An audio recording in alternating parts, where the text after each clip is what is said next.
이제 다 함께 묵도하심으로 5월 17일 주일 예배를 하나님께 드리겠습니다.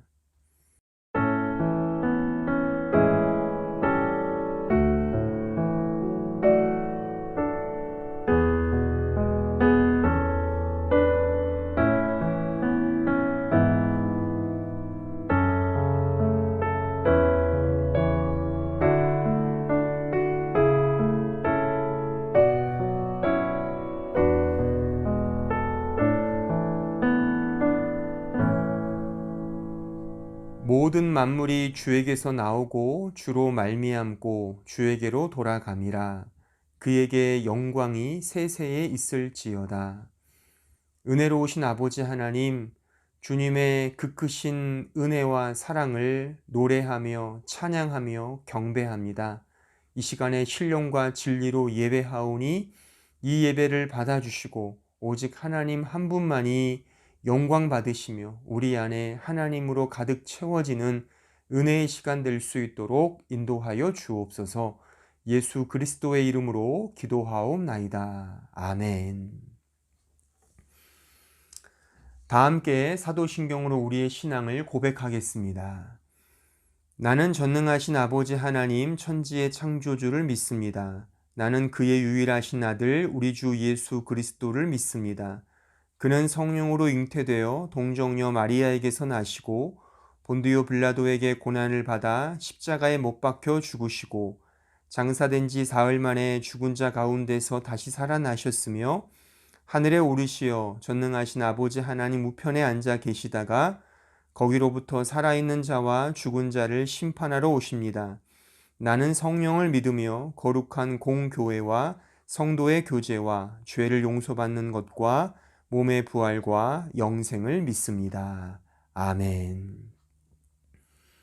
이제 다 함께 찬송가 216장 성자의 귀한 몸 함께 찬송하시겠습니다.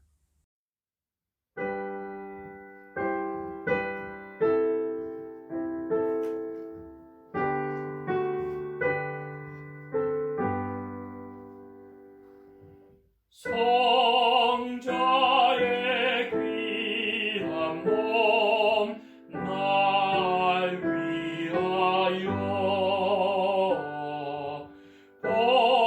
버리신 그 사랑 고마워라. 내 머리 숙여서 주님께 비는 말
슬프나 즐거우나 이 몸을 온전히 주님께 바쳐서 주님만 위하여 늘 살겠네. 아멘.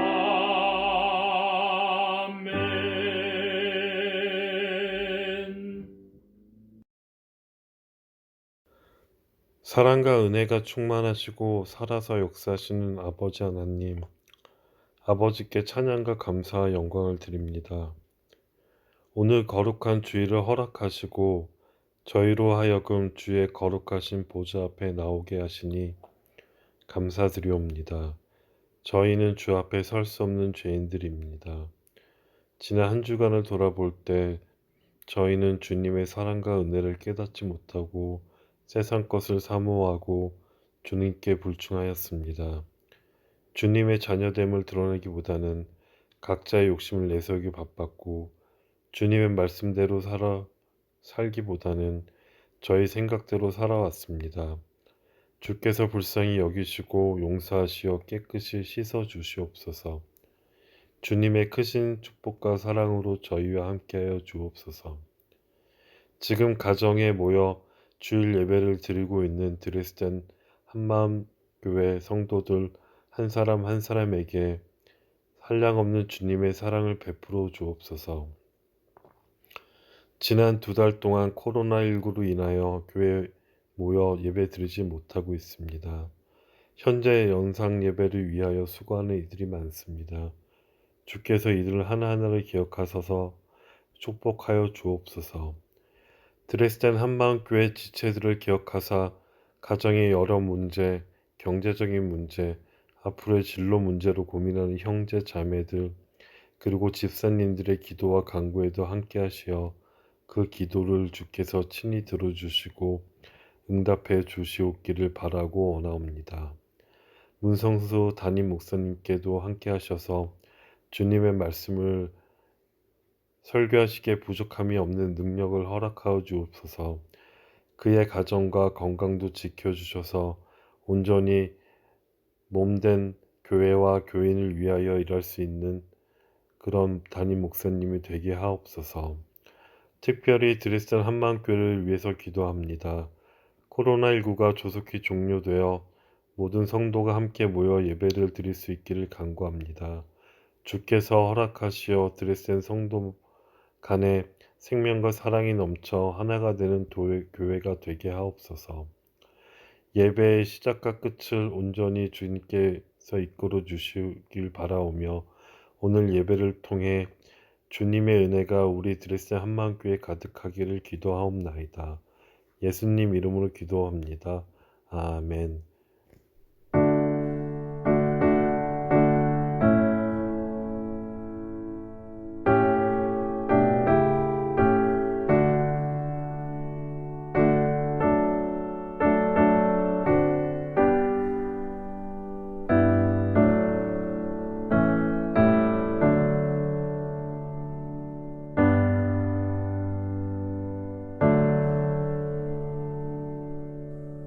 오늘 주시는 하나님의 말씀은 로마서 1장 5절로 6절입니다.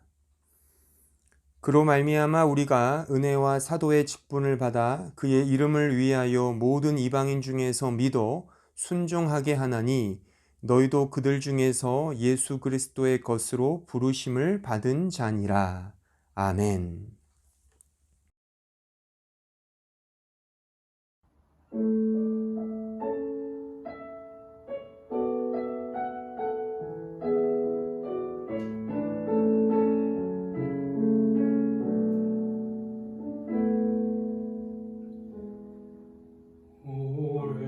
오래전부터 날 누르는 내 안에 깊은 절망 아무 힘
남아서 8번째 시간입니다. 오늘은 믿음의 순종이라는 제목으로 하나님의 말씀을 증거하겠습니다. 예전에 청년부를 지도했을 때 한 지체가 제게 찾아와 이런 질문을 했습니다. 즉, 믿음은 하나님의 은혜입니까? 인간의 행위입니까? 오직 은혜도 중요하지만 인간의 진실한 행위, 삶의 아름다운 열매 등도 필수적인 것이 아닙니까? 라는 그런 질문이었습니다.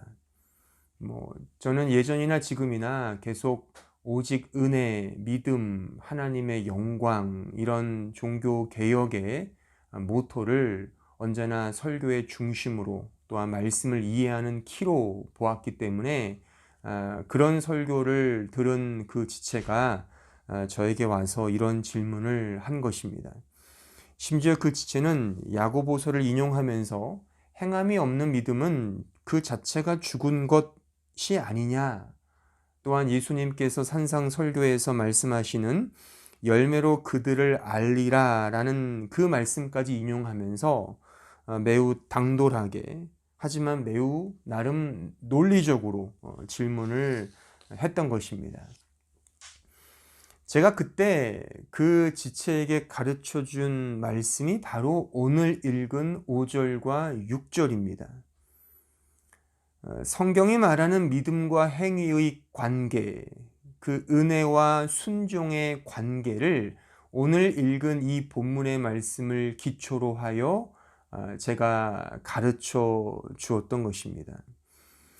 오늘 설교의 중심도 마찬가지입니다. 믿음과 순종의 의미, 그 관계에 대해서 우리는 생각해 보려고 합니다. 오늘 설교의 제목을 저는 믿음의 순종이라 정해봤습니다. 이 제목은 오늘 읽은 본문 5절 끝부분에 나타난 믿어 순종하게 하나니에서 따온 것입니다. 이 부분을 NIV 영어 성경으로 보면 이렇게 되어 있습니다. The obedience that comes from faith라고 되어 있습니다. 직역을 하자면 믿음으로부터 나온 순종이란 의미입니다. 그러니까 순종, 즉 인간의 행위가 어디서부터 비롯되고 기인되는가? 바로 오늘 읽은 이 말씀에 의하면 믿음으로부터 나온다는 것이죠. 믿음으로부터 나온 순종, 믿음으로부터 나온 행위를 말하고 있습니다. 우리는 종종 믿음과 순종을 서로 다른 개념으로 이해할 때가 많습니다. 순종은 행위에 관련된 것으로, 믿음은 어떤 이론적인 것이나 개념적인 것으로 이해할 때가 많습니다. 또한 어떤 신자들은 믿음조차도 인간이 발휘하고 행사해야 할 어떤 행동, 결심, 결단, 각오, 신념 등으로 이해하곤 합니다. 이렇게 믿음과 순종을 오해하는 이유는 이 단어들을 성경이 말하고 있는 의미로 이해하기보다는, 그렇게 배우기보다는 세상의 사전적 의미로 이해한 탓입니다. 따라서 우리가 이 믿음의 순종, 믿음과 순종의 의미, 그 관계를 이해하기 위해서는 우리가 원래 알고 있던 일반 상식선에서의 그 개념을 버리고 성경이 말하는 믿음, 성경이 말하는 순종에 대하여 새로운 지평의 이해를 가져야만 합니다. 그렇게 될 때 진정한 바른 신앙생활을 영위할 수 있게 되는 것입니다. 그 데미안이라는 책에 보면 이런 글귀가 있습니다. 즉, 새는 알을 깨고 나온다. 태어나려는 자는 한 세계를 파괴해야만 한다. 라는 글귀가 등장합니다. 그러니까 새는 알을 깨고 나와야 합니다. 자신이 속해 있는 그 알의 세계를 파괴하고 나와야만 비로소 이 세상의 새가 되는 것입니다. 마찬가지로 우리 역시 우리의 이 상식적 세계, 이 세상의 법칙을 깨고 파괴하고 나와야만 비로소 하나님의 나라의 지식을 깨달을 수가 있는 것입니다. 세상의 그 방식, 세상의 상식을 가지고 성경을 이해하면 성경의 문자적인 것만 이해하는 것이죠. 그 안에 담겨져 있는 본래의 진리를 놓쳐버리게 되는 것입니다. 그래서 믿음은 행위냐, 어떤 하나님의 은혜냐, 이런 식의 오해를 갖게 되는 것이죠. 싸울 일이 아닙니다. 그러니까 오늘 설교를 가만히 잘 주의 깊게 들으시면 이 믿음과 순종의 관계와 의미가 무엇인지를 명확하게 알 수 있게 될 것입니다. 제가 분명하고 아주 자세하게 이 부분에 대하여 오늘 제가 설교로 가르쳐 드리겠습니다. 좀 정신을 바짝 차리시고 제가 오늘 이 설교의 내용을 잘 귀담아 들으시기를 부탁을 드립니다. 이 믿음의 시작과 과정, 그 결과에 대해서 먼저 생각을 해 보아야 하는데, 제가 지금 로마서를 강의하면서 언제나 주구장창 끊임없이 지속적으로 강조하고 있는 것, 그러니까 지금까지 말이죠. 즉 복음은 하나님의 아들에 관한 것이라고 제가 말씀을 드렸습니다. 아들에 관한 것이 복음입니다. 다시 말하면 우리 주 예수 그리스도가 복음인 것입니다. 그러니까 그 복음은 우리 인간으로부터 출발하지 않았다는 말입니다. 다시 말해서 하나님으로부터 시작되었다는 것, 이것이 복음이란 하나님의 아들에 관한 것, 우리 주 예수 그리스도에 관한 것이라는 그 문장 속에, 그 글귀 속에, 그 개념 속에 담겨져 있는 매우 중요한 의미입니다.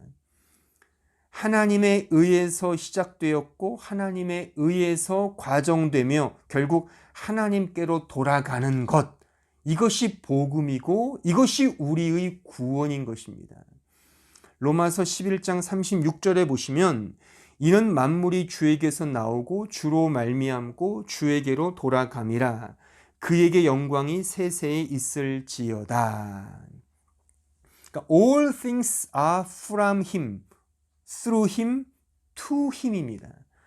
모든 것이 하나님으로부터 시작되고 하나님으로 말미암고 하나님께로 돌아가는 것입니다. 이것이 복음이고 이것이 구원에 담겨져 있는 매우 중요한 내용인 것입니다.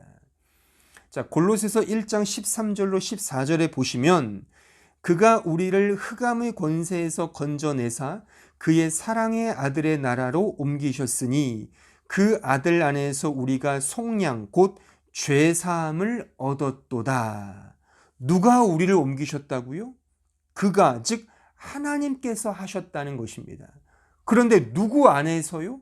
바로 그의 아들 예수 그리스도 안에서 우리의 구원과 속량을 이루셨다는 것입니다.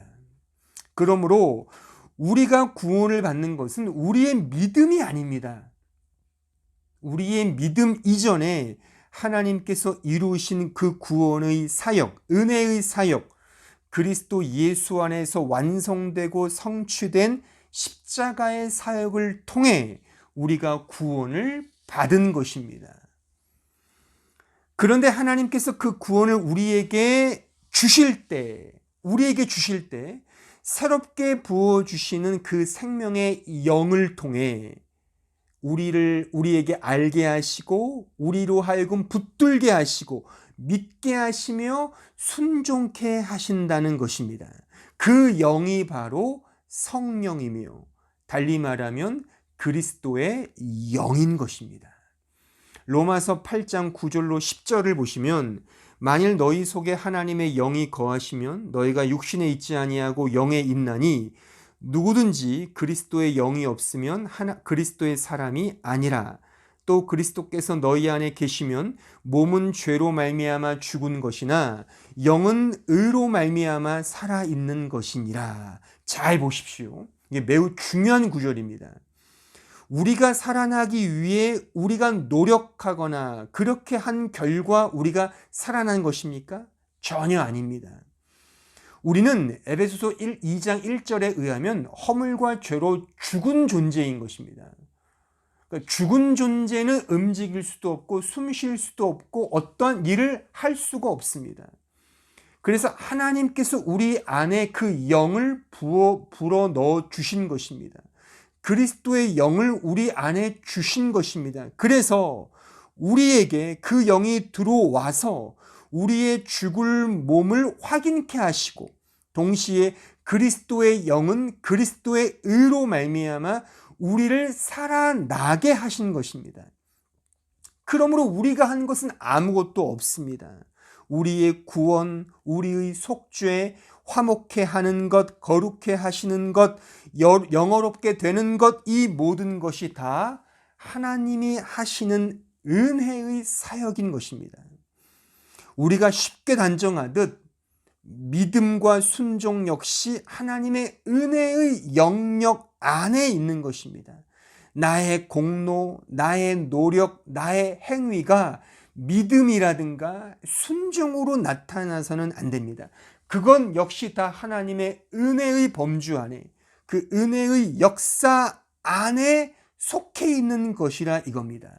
그러므로 우리가 자랑할 것은 아무것도 없다는 것입니다. 제가 오늘 설교의 제목, 그 제목의 부제를 곱하기 0의 법칙이라 정했습니다. 왜 이렇게 정했냐면 잘 생각해 보십시오. 어떤 수를 0에 곱하면 그 답은 뭐가 되죠? 무조건 0이 됩니다. 그렇죠? 그러니까 100을 곱하든 1000을 곱하든 만을 곱하든 뭐 몇 조를 곱하든 몇 경을 곱하든 결국 곱하기 0은 답은 0이 되는 것입니다. 그 숫자 0을 저는 그리스도의 영에서의 0으로 한번 일치시켜 보았습니다. 물론 재미있는 워드 플레이입니다. 그러니까 말장난이죠. 하지만 그 의미가 매우 좀 속된 말로 좀 쌈쌈합니다. 의미가 매우 있습니다. 다시 말하면 우리의 공로가 아무리 많다 하더라도 마치 우리의 공로가 100, 아니 1000, 만, 뭐 몇천 조라 하더라도 결국 그리스도의 영과 합해지면 그 답은 0이 되는 것입니다. 우리의 공로는 그리스도의 영 앞에 전혀 아무것도 아닌 것이 되는 것입니다. 도리어 그 영의 영향력이 얼마나 큰지를 도리어 깨닫게 되는 것이죠. 그 영의 영광을 찬양하며 그 하나님의 영, 그리스도의 영을 온전히 경배하게 되는 것이죠. 하나님께만 영광을 돌리는 것입니다. 이것이 신자가 가진 우리의 믿음의 반응이 된다, 그 말인 것입니다.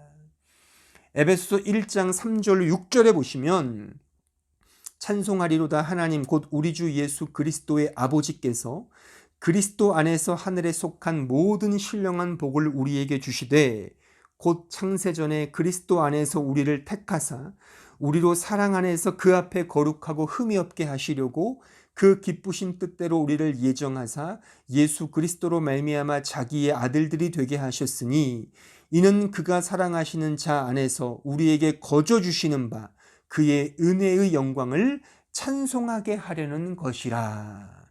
보십시오. 상기 읽은 말씀의 앞뒤가 모두 찬송하리라로 이렇게 기록되어 있습니다. 신자의 믿음의 반응은 바로 이와 같다는 것입니다.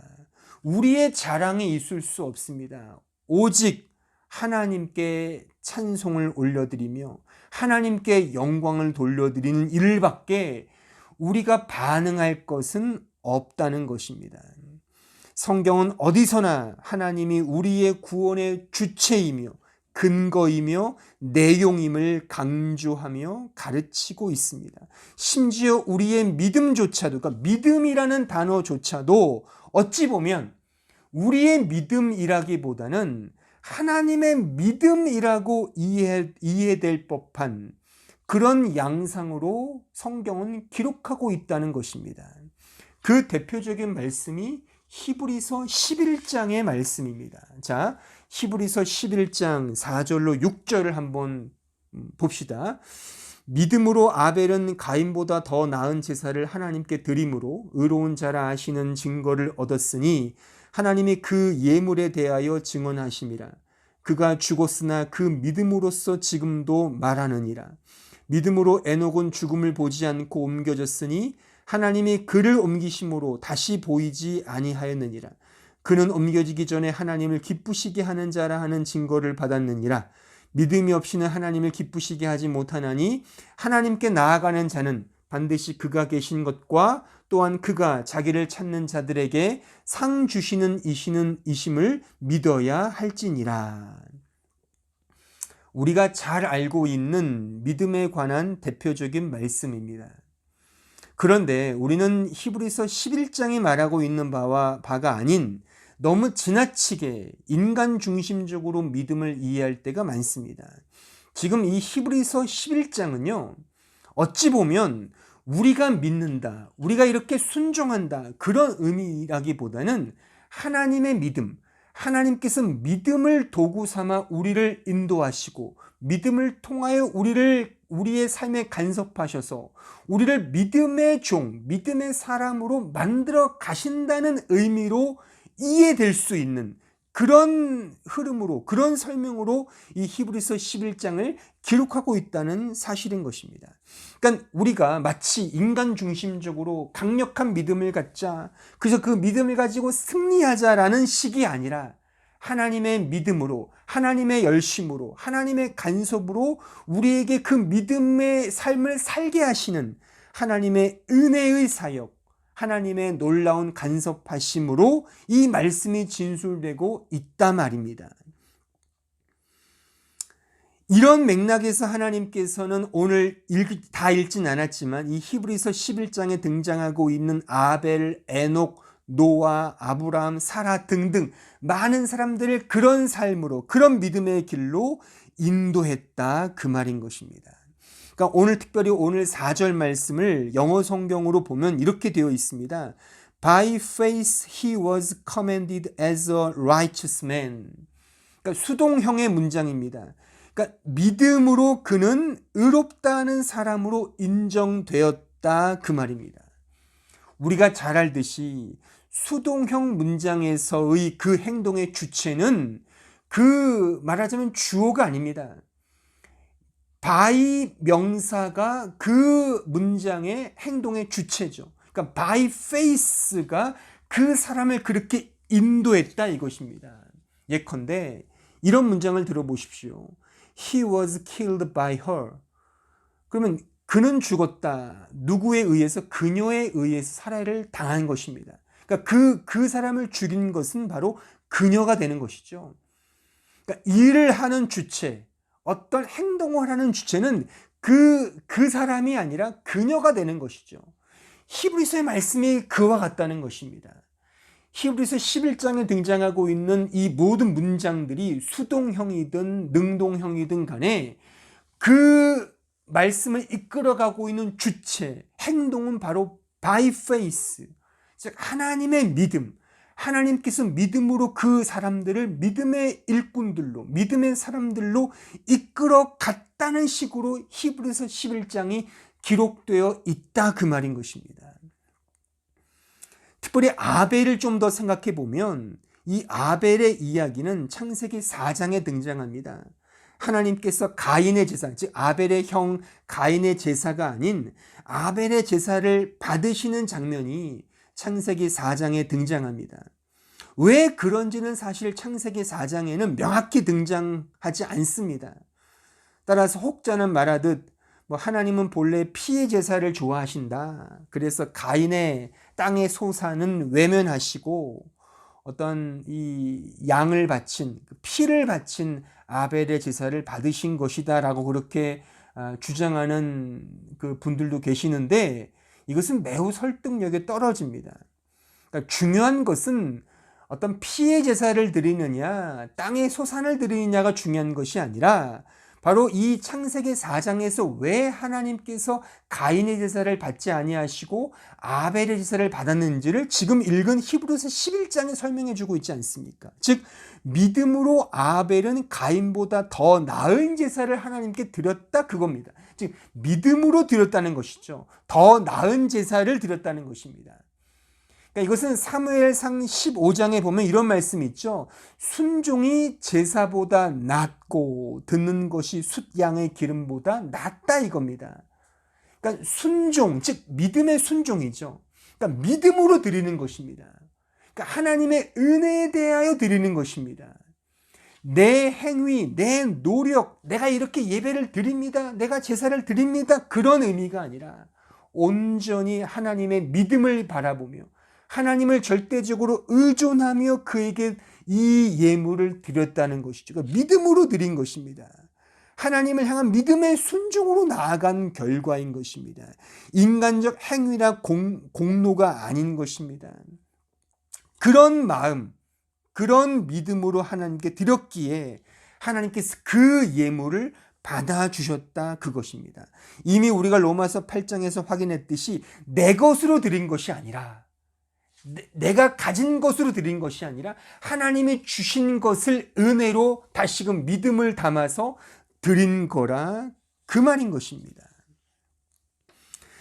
그런데 우리는 자꾸 우리 자신을 근거하려고 합니다. 하나님께 예배하고 제사 드리는 것마저도 내가 하나님께 어떤 나의 자랑, 나의 목, 내가 할 수 있다는 나의 열심, 이런 것으로 하나님께 드리기 때문에 그것은 진정한 믿음의 제사, 하나님을 향한 순종의 제사가 아닌 것입니다. 또 오늘 히브리서 11장 읽은 말씀에 등장하는 에녹을 좀 더 생각해 보십시오. 이 에녹은 창세기 5장에 등장하고 있는 사람입니다. 우리 5장 21절로 24절을 보시면 에녹은 65세에 무두셀레를 낳았고 무두셀레를 낳은 후 300년을 하나님과 동행하며 자녀들을 낳았으며 그는 365세를 살았더라. 에녹이 하나님과 동행하더니 하나님이 그를 데려가심으로 세상에 있지 아니하였더라. 이 에녹이라는 이름의 뜻은 시작이라는 의미를 가지고 있습니다. 그러니까 창세기 5장의 이 말씀은 하나님께서 아벨 대신에 셋을 주시고 그 셋의 자손의 이름이 기록되어 있습니다. 그 셋의 자손 중에 오늘 읽은 이 에녹이라는 이 사람이 등장하는 것입니다. 그러니까 에녹은 언제나 믿음으로 살았습니다. 그러니까 믿음으로 살았다는 것이 제가 지금 계속적으로 강조하듯이 자신의 행위나 자신의 자랑이나 자신의 어떤 모습을 하나님께 드렸다는 것이 아닙니다. 그러니까 하나님이 주신 은혜에 대한 믿음의 반응인 것이죠. 그것이 순종인 것입니다. 이것이 성경 용어로 말하면 믿음이라는 것입니다. 내가 가진 것으로 드리는 것이 아니라 하나님이 나에게 주신, 로마서 8장에서 확인했던 그리스도의 영, 내 안에 들어온 영이 나를 살리신 것처럼 그 살림을 받은 자가 이제 그 하나님과의 관계 속에서 하나님께 그 믿음, 그 은혜를 다시금 드렸다는 것이죠. 그 의미인 것입니다. 그러니까 이 아벨도 하나님과 동행하는 삶을 통해, 그러니까 자신의 쓸모없음을 발견하고 내 안에서의 무용함을 발견하며 오직 하나님의 은혜를 따라 동행했던 그 삶을 살았던 것입니다. 그 대표적인 인물로서 바로 이 성경은 에녹 혹은 아벨, 히브리서 11장에 등장하는 많은 인물들을 기록하고 있는 것입니다. 이 창세기 5장에 등장하고 있는 셋의 자손들은 어떤 의미에서 하나님의 나라의 상징적인 모델들을 의미합니다. 그 하나님의 백성들이 이 역사 속에서 어떻게 살았는지에 대한 예로서 등장하고 있는 것입니다. 근데 그 시작으로서 에녹의 삶이 등장하고 있는 것입니다. 이 에녹의 삶이 어떻습니까? 300년 동안 하나님과 동행하는 삶을 살았습니다. 그런데 하나님이 그를 데려간 것입니다. 그러니까 데려간 것이, 그 데려감의 방식이 죽음이든 그것이 아니든 사실 중요하지 않습니다. 중요한 것은 그가 이 세상에 있지 않게 되었다는 것입니다. 세상에 있지 아니하였더라의 이 동사 어근이 히브리어로 아웬입니다. 이 아웬의 뜻은 헛됨, 무라는 의미를 갖고 있습니다. 그러니까 아무것도 아니라는 거죠. 그러니까 참 재밌지 않습니까? 에녹은 300년 동안 하나님과 동행을 했습니다. 동행을 했는데 결국 이 세상에서 그가 이룬 것은 뭐예요? 아웬, nothing이라 이거죠. 아무것도 아니란, 아무것도 열매가 없다는 것입니다. 어떻게 보면 하나님과 300년 동안 동행한 것 치고는 너무나도 초라한, 이 세상의 열매로서는 너무나도 초라한 결과라고 말할 수가 있습니다. 하나님께서 이러한 길로 신자들을 이끌어 가신다는 것이죠. 그러니까 우리 자신의 무용함, 우리 자신의 무익함, 나는 아무것도 아니라는 사실을 깨닫게 하시며 오직 하나님이 주신 것만, 하나님의 은혜만이 나의 전부이며 하나님을 온전히 의존하는 그런 믿음의 삶, 그런 삶으로 인도하신다는 것입니다. 그러므로 우리에게는 자랑이 없는 거죠. 왜요? 세상에 남아있는 것은 nothing인데요. 아웬인데요. 아무것도 없는데요. 헛된 것인데요. 그것을 고백하는 거라 이겁니다. 이것을 믿음을 담아 고백하는 거라 이겁니다. 이것이 믿음의 순종이라 이겁니다. 반면에 이 반대의 모습을 설명하면 좀 더 쉽게 이해가 될 것입니다. 창세기 4장 16절로 17절에 보시면 가인이 여호와 앞에 떠나서 에덴 동쪽 놋 땅에 거주하더니 아내와 동침함에 그가 임신하여 에녹을 낳은지라. 가인이 성을 쌓고 그 아들의 이름으로 성을 이름하여 에녹이라 하니라. 지금 이 창세기 4장에 등장하는 이 에녹은 가인의 아들 에녹입니다. 그러니까 조금 전에 읽었던 창세기 5장에 나오는 에녹하고는 다른 인물입니다. 그러니까 이 가인의 자손 에녹 역시 이름의 뜻이 시작입니다. 그러니까 이 가인은 말 그대로 세상을 상징하는 존재로 성경이 등장시키고 있습니다. 그러니까 이 셋의 자손, 그러니까 이 아담이 아벨 대신 낳은 셋은 하나님의 나라의 백성을 상징한다면 이 가인의 자손은 세상의 역사, 세상의 백성들을 상징하는 어떤 인물인 것입니다. 근데 보십시오. 이 가인이 아들을 낳고 에녹이라는 이름을 붙입니다. 이제 너는 시작이란 뜻이죠. 역사의 시작이라는 뜻입니다. 근데 가인이 이 에녹을 위해서 무엇을 합니까? 바로 성을 쌓습니다. 그래서 그 성의 이름을 뭐라고 짓는다고요? 에녹이라고 짓는 것입니다. 다시 말하면 에녹성이죠. 그러니까 자신의 이름으로 이 땅 위에 성이 있다. 이게 무슨 의미일까요? 한번 생각해 보십시오. 여러분의 이름으로 강남에 빌딩 한 채가 있으면 어떤 기분이겠습니까? 아마도 세상을 다 가진 듯한 기분일 거라고 생각합니다. 바로 그겁니다. 그러니까 에녹성이 의미하는 것은 이 세상을 다 가진 겁니다. 근데 하나님의 백성은 셋의 자손의 그 에녹처럼 nothing, 아무것도 세상에 가진 것이 없습니다. 하나님이 그냥 아웬, 데려가신 겁니다. 이 세상에 없는 존재, 없는 것처럼 되는 존재가 되는 거죠. 그것이 하나님의 백성이라 이겁니다. 반면에 세상 백성들은 세상의 성을 쌓는 것이죠. 세상의 자신을 위한 아방궁을 쌓는 것입니다. 이것이 이 모든 세상 역사의 메커니즘입니다. 패러다임입니다. 하지만 하나님 나라의 패러다임, 하나님 나라의 메커니즘은 그것이 아니죠. 이 세상은 nothing입니다. 이 세상에서는 아웬입니다. 오직 하나님이 주신 믿음만을 붙들고 하나님을 의존하며 한 걸음 한 걸음 우리의 인생을 살아가는 거라 이겁니다. 이것이 믿음의 순종의 삶인 것입니다. 저는 어릴 때 그 하버드 대학이 사람의 이름을 딴 학교인지를 몰랐습니다. 철이 들고 나서 그 사실을 알고 난 후 이런 생각이 들었습니다. 역시 호랑이는 죽어서 가죽을 남기고 사람은 죽어서 이름을 남기는 것이구나. 사람의 이름을 이 세상에 남기는 것, 즉 에녹 성을 쌓는 것, 이것이 바로 타락한 인간의 욕망인 것입니다. 그러니까 아담 이후, 타락한 아담 이후 모든 인간은 다 자신의 성을 쌓기 위한 인생을 살아갑니다. 이걸 위해서 믿음을 이용합니다. 하나님을 이용하는 것이죠. 신앙을 이용하는 것입니다. 교회를 이용하는 것입니다.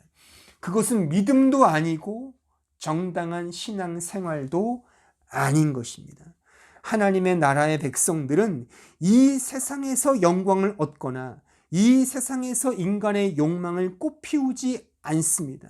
왜냐하면 하나님의 믿음이 우리를, 자신의 신자들, 하나님의 백성들을 세상의 백성이 아닌 하나님의 백성으로 인도하시기 때문입니다.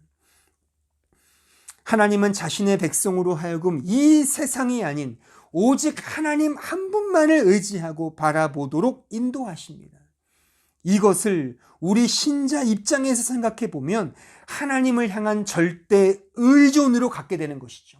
이 세상을 바라보는 것이 아니라, 나 자신을 의지하는 것이 아니라, 나 자신의 영광이 아니라 하나님을 절대적으로 의존하는 것이죠. 이것이 성경이 말하는 믿음인 것입니다. 또한 그것의 반응과 그것의 실천이 바로 믿음으로부터 나오는 순종이라 그 말인 것입니다. 따라서 믿음의 순종은 하나님을 향한 절대 의존성입니다. 절대적으로 하나님만을 바라보고 의존하는 그 마음과 자세인 것입니다. 하나님이 주시는 믿음으로만 가능한 것입니다. 인간이 결심하고 인간이 노력해서 이 믿음 가질 수 없습니다. 앞서 읽었던 로마서 8장에서 확인했듯이 그리스도의 영이 우리 안에 들어와야만 그 영으로 우리가 살아난다 이겁니다. 우리 그 어떤 행동과 어떠한 우리의 노력도 거기에 결부될 수가 없습니다. 그래서 곱하기 0의 법칙인 것입니다. 우리의 그 어떠한 것도 덧붙일 수가 없는 것입니다. 오직 하나님의 전적인 은혜로만 되는 그 역사인 것입니다. 우리가 만들어낼 수 없는 것이 성경이 말하는 믿음이요 순종인 것입니다. 우리가 만들어내는 것이라면 그것은 성경이 말하는 믿음도 아니고 순종도 아닌 것입니다. 그래서 절대적으로 하나님만을 의존하는 것입니다. 우리가 의존할 수 있습니까? 우리가 하나님을 절대적으로 바라볼 수 있습니까? 못하지 않습니까? 그래서 그리스도의 의요, 그리스도의 영이요, 그리스도의 간섭이요, 그리스도의 십자가 사역이 우리의 구원과 복음의 기초가 되고 그것에 정초돼야만 우리가 비로소 구원을 얻는 것이라 그것인 것입니다. 사무엘상 15장 19절로 24절을 보십시오. 어찌하여 왕이 여호와의 목소리를 청종하지 아니하고 탈취하게 하면 급하여 여호와께서 악하게 여기신 일을 행하였나이까? 사울이 사무에게 이르되 나는 실로 여호와의 목소리를 청종하여 여호와께서 보내신 길로 가서 아말렉 왕 아각을 끌어왔고 아말렉 사람들을 진멸하였으나 다만 백성이 그 마땅히 멸할 것 중에서 가장 좋은 곳으로 길갈에서 당신의 하나님 여호와께 제사하려고 양과 소를 끌어왔나이다 하는지라. 사무엘이 이르되 여호와께서 번제와 다른 제사를 그의 목소리를 청종하는 것을 좋아하심 같이 좋아하시겠나이까? 순종이 제사보다 낫고 듣는 것이 숫 양의 기름보다 나으니 이는 거역하는 것은 점치는 죄와 같고 완고한 것은 사신 우상에게 절하는 죄와 같음이라. 왕이 여호와의 말씀을 버렸으므로 여호와께서 왕을 버려 왕이 되지 못하게 하셨나이다 하니 사울이 사무엘에게 이르되 내가 범죄하였나이다. 내가 여호와의 명령과 당신의 말씀을 어긴 것은 내가 백성을 두려워하여 그들의 말을 청종하였음이니이다. 자, 보십시오. 하나님께서는 사울에게 아말렉을 완전히 전멸시키도록 명령하셨습니다. 그런데 사울은 그 말씀에 순종하지 않았습니다. 그리고 가장 좋은 양과 소를 남겼습니다. 그 이유는 하나님께 제사하기 위해서입니다. 우리식으로 말하면 예배하기 위하여 헌금을 모아두었다, 그 말인 것이죠. 어찌 보면 매우 기특한 명분이라고 말할 수도 있습니다. 만약 제가 하나님이었다면 이렇게 말했을 것입니다. 야, 정말 너 정말 네 갸륵한 마음을 갖고 있구나. 역시 나를 생각하는 건 너밖에 없어 라고 아마 칭찬을 아끼지 않았을 것입니다. 이렇게 생각하는 이유가 왜일까요? 바로 인간의 행위를 너무 귀하고 좋게 보았기 때문입니다. 하나님은 인간의 행위를 보지 않는다는 것입니다. 인간의 행위를 보지 아니하시고 인간의 그 노력을 보지 아니하시고 하나님을 향한 절대적 믿음, 그 의존적 믿음과 순종을 보신다는 것입니다. 그래서 순종이 제사보다 더 낫다라고 말씀하고 있는 것입니다. 하나님은 인간이 거역하고 완고한 것을 죄라고 하십니다. 인간이 나쁜 행동만이 죄가 아닙니다. 본질적으로 죄는 하나님을 거역하고 자기의 뜻을 완고히 갖고자 하는 것, 그것이 죄인 것입니다. 하나님을 의지하지 않고 의존하지 않고 자신을 의존하고 자신의 행위를 의존하고 자신의 자랑, 자신의 노력을 의존하고 자신의 삶을 의존하는 것, 그것을 성경은 죄라고 말하고 있다는 것입니다. 그래서 24절에 보시면 사울이 왜 백성을 두려워합니까? 왜 백성들의 말을 청종합니까?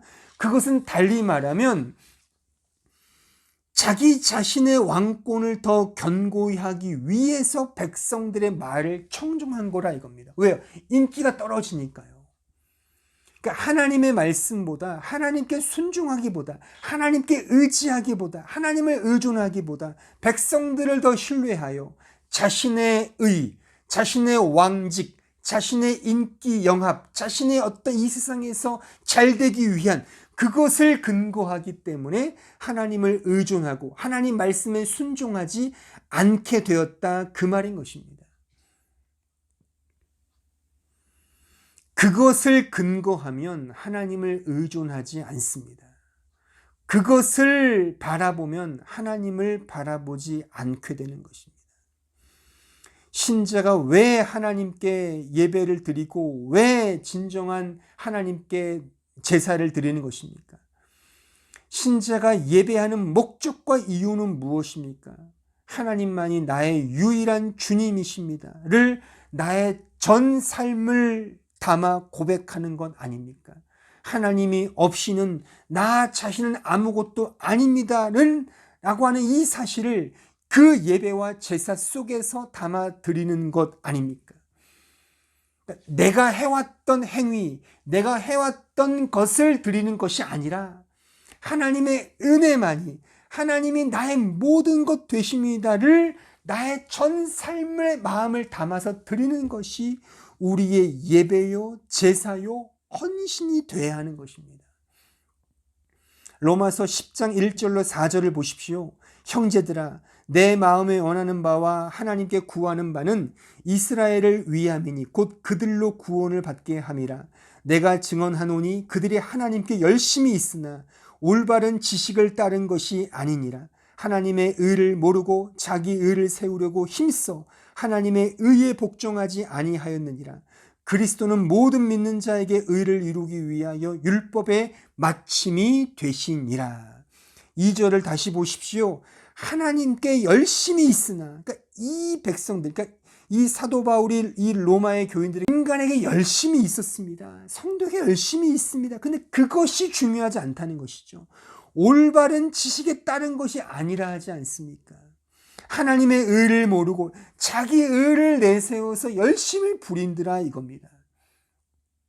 그러니까 인간의 열심이, 그러니까 하나님을 향한 열심이 다 하나님을 사랑해서, 하나님을 위해서, 또한 하나님을 향한 믿음과 이 절대 의존적인 것으로 열심을 다하는 그 열심이 아닐 수 있음을 기억해야 합니다. 나의 의를 세우기 위하여, 나 자신을 위하여 열심을 부리고 하나님을 섬기고 하나님께 헌신한다 할 수 있다는 것입니다.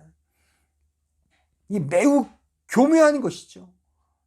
하나님께 열심을 부린다고 하지만, 하나님께 헌신한다 하지만 결국 내 자랑, 나의 의를 위하여 그렇게 할 수 있더라 그 말인 것입니다.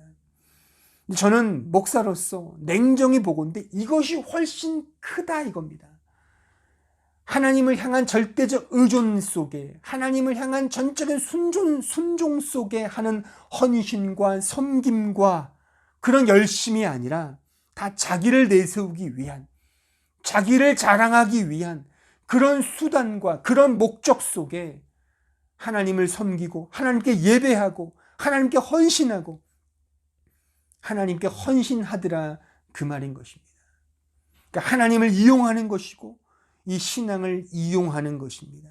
하나님과는 결코 상관없는 교회 생활, 하나님과는 결코 상관없는 신앙 생활을 도모하더라 그 말인 것입니다. 매우 위험하고 매우 정말 교묘한 이 사실임을 우리는 꼭 기억해야 하는 것입니다. 저는 그래서 이런 질문을 여러분들에게 던질 수밖에 없습니다. 이 영상 예배에 참여하고 있는 모든 성도들이요, 여러분들은 왜 예배를 드립니까? 왜 교회에 나오십니까? 왜 신앙생활을 하십니까? 왜 헌신하시고 왜 섬기십니까? 그 이유와 목적이 무엇입니까? 우리 자신의 행복을 위해서 하십니까? 우리 자신의 기쁨과 평안을 위해서 하십니까? 그것은 성경이 말하는 정답일 수 없습니다. 물론 성경이 말하는 정답으로부터 흘러나오는 어떤 하나의 가지로서의 답은 될 수 있습니다. 하지만 성경이 말하는 본질적이고 궁극적인 답일 수 없습니다. 우리가 예배드리는 이유, 교회에 나오는 이유, 하나님을 섬기고 하나님께 헌신하는 궁극적인 목적은 바로 하나님의 영광을 위해서인 것입니다. 예수 그리스도의 영광을 위해서 교회에 나오고 예수 그리스도의 영광을 위해서 신앙생활을 하고 예수 그리스도의 영광을 위하여 나의 온 힘과 온 마음과 생명을 다 바쳐 섬기고 헌신하는 것입니다. 이것이 믿음인 것입니다. 그러니까 나의 자랑이 있을 수가 없는 것이죠. 그러니까 나의 행위가 거기에 결부될 수가 없는 것입니다. 그러니까 여기서 말하는 행위는 나의 자랑으로서의 행위가 아니라 그 뜻입니다. 하나님이 다 주셨기 때문에, 하나님께서 다 이루셨기 때문에 내가 그 은혜를 받은 자로서 내가 이제 하나님께 전적으로 의지하며 절대적으로 신뢰하며 하나님만을 바라보면서 그 영광을 위하여 찬양하고 찬송하는 그 믿음으로서의 순종이라 그 말인 것입니다. 그래서 하나님의 영광인 것입니다. 모든 것이 하나님의 영광을 높이는 것입니다. 왜요? 모든 것이 주님으로부터 나왔고 주님으로 말미암고 주님께로 돌아가기 때문에 그에게 세세 영광이 있을지어다. 아멘. 이 고백이 우리의 믿음의 순종의 고백이라 이것입니다. 그래서 우리는 다시금 에베소서 1장 4절 6절의 말씀을 이런 관점에서 읽어보십시오. 곧 창세전에 그리스도 안에서 우리를 택하사 우리로 사랑 안에서 그 앞에 거룩하고 흠이 없게 하시려고 그 기쁘신 뜻대로 우리를 예정하사 예수 그리스도로 말미암아 자기의 아들들이 되게 하셨으니 이는 그가 사랑하시는 자 안에서 우리에게 거저 주시는 바 그의 은혜의 영광을 찬송하게 하려는 것이라. 거저 은혜를 받았으니 우리의 순종, 우리의 믿음의 고백은 뭐라고요? 그의 은혜의 영광을 찬송하게 하려는 것이라.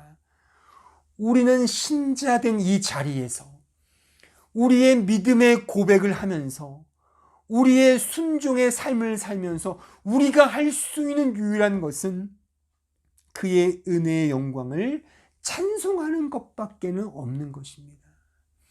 그의 이름을 찬송하는 것입니다. 그의 행위를 찬송하는 것입니다. 우리의 행위를 찬송하는 것이 아닙니다.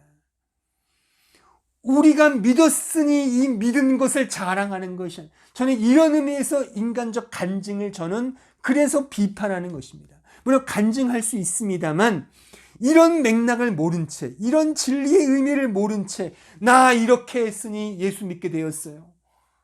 나 예수 믿은 것 자랑하는 겁니까? 그 간증을 통해서? 그것은 이 성경이 말하는 이 의미의 어떤 간증 집회, 어떤 말씀 나눔 그런 것이 아닙니다. 우리는 자랑할 것이 없는 것입니다. 왜요? 곱하기 0을 해보십시오. 0밖에 없습니다. 오직 그리스도의 영광만을, 그의 영에 대한 영광만을 높이고 찬송할 수밖에 없다는 것입니다. 사랑하는 성도 여러분, 곱하기 0의 법칙을 마음에 새겨보십시오. 우리의 자랑도, 우리의 영광도, 이 세상에서 행복과 번영도 아닙니다. 오직 우리 구주 예수 그리스도의 영광인 것입니다.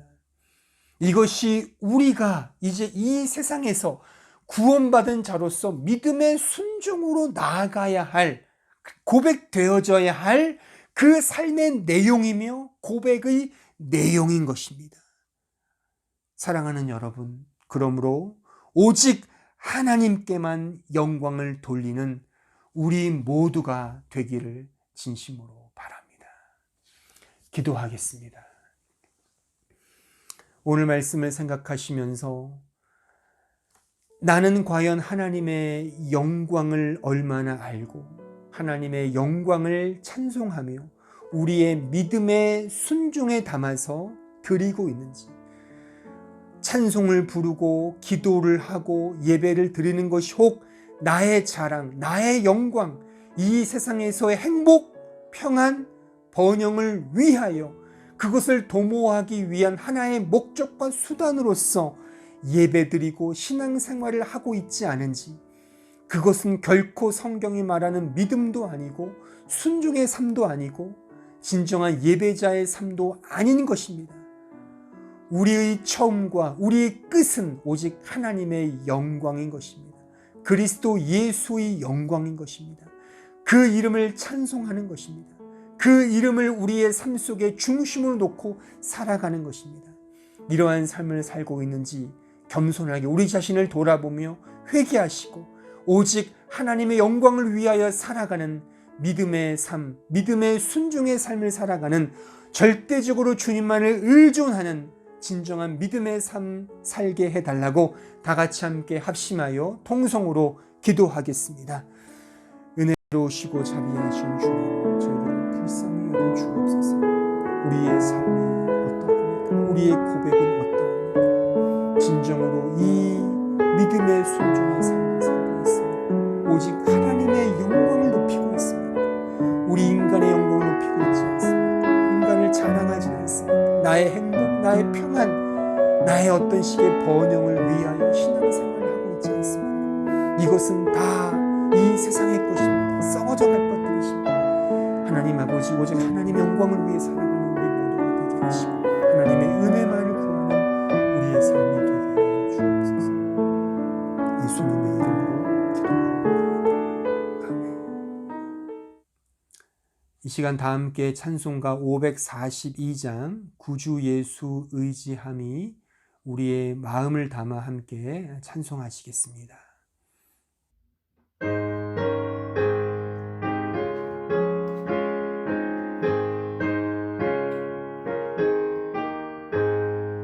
구주 예수 의지함이 심히 기쁜 일이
함께 기도하겠습니다. 우리 구주 예수 그리스도의 은혜와 하나님 아버지의 그 크신 사랑과 성령 하나님의 교통하심이 우리 구주 예수 그리스도만을 바라보며 의존하며 우리의 믿음의 순종을 담아서 하나님의 영광만을 찬양하기로, 찬송하기로, 경배하기로 마음먹고 다짐하며 돌아가는 주의 백성들 머리 위에 이제로부터 영원토록 함께 있을지어다. 아멘.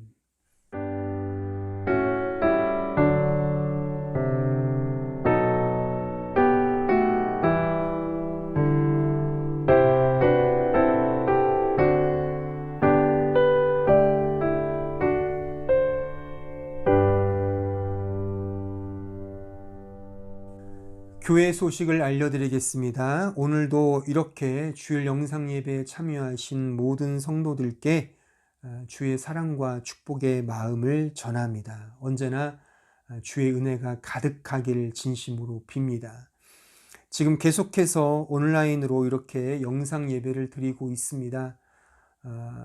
계속 길어지고 이렇게 좀 오랫동안 이런 영상 예배를 드리다 보니 쉽게 어떤 영적 매너리즘에 빠질 수 있고 또한 침체된 그런 상태로 유지될 수가 있다고 봅니다. 이럴 때일수록 더 많이 기도하시고 오늘 들은 설교를 다시 한번 여러 번 좀 들으시면서 좀 마음에 좀 새기시고 하나님의 은혜와 그분의 간섭하심과 그분의 그 축복과 사랑을 언제나 마음속에 늘 새기시면서 이 어려운 상황을 좀 믿음으로 잘 이겨내시는 우리 모든 한마음 교우들 되었으면 좋겠습니다. 다음 주 기도자 이 내용을 잘 참고하시고 잘 준비하셔서 기도에 임해 주시기를 부탁드립니다. 이상으로 5월 17일 주일 예배를 모두 마치겠습니다. 한 주간도 주 안에서 믿음으로 승리하는 우리 모든 교우들 되기를 진심으로 바랍니다. 감사합니다.